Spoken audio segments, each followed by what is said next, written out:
let's look at India.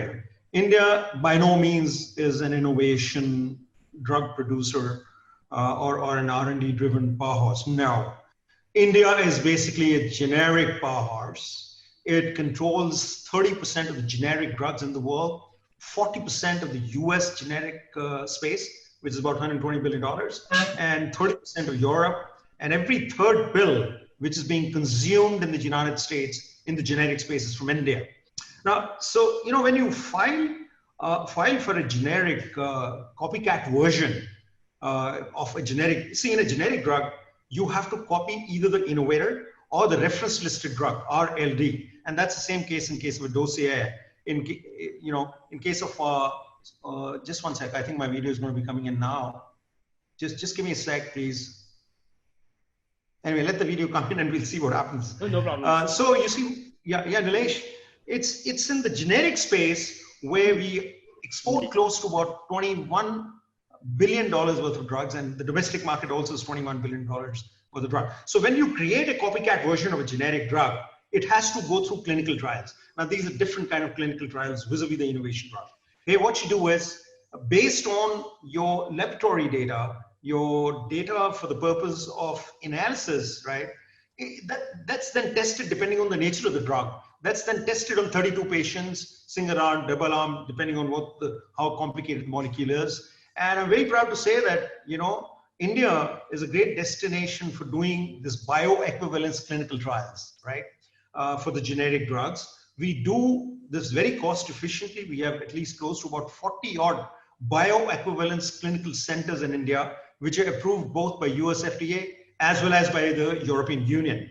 And that's where we do it at practically about 50 to 60% of the cost of what you end up doing in the West. So here is a good combination and amalgam of conducting bioequivalence clinical trials very efficiently, thereby the overhead burden of the clinical trial does not sit on top of your dossier, which is ANDA in US, and European dossier in case of Europe, and Japan also, because we went to Japan very recently and we're doing reasonably well over there. So that being said, that's one part of the clinical trial, right? There are absolutely no issues insofar as bioequivalence clinical trials is concerned. What Dr. Gupta has been referring to is the innovation drugs. When the patented molecules come into India, they need to undergo a little bit of a trial. That's another part of the clinical trials, right? That's where the ethics come in. Now, here is another issue, which is where India got into a little bit of a trouble, which was MNCs and innovators conducting clinical trials in India. India was a great destination because the cost effectiveness was a factor, the precision with which you would do, the knowledge which is sitting in India was very helpful.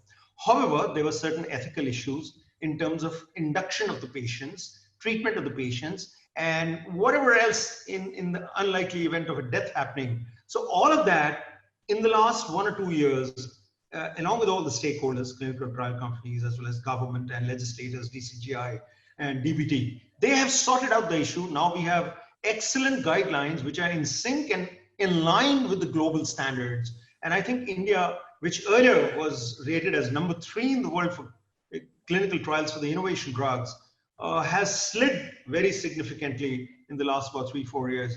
My sense is now with the legislation in place, ethical standards in place, all the stakeholders coming together, it's time for India to move on and regain its pristine status of an ideal clinical trial destination.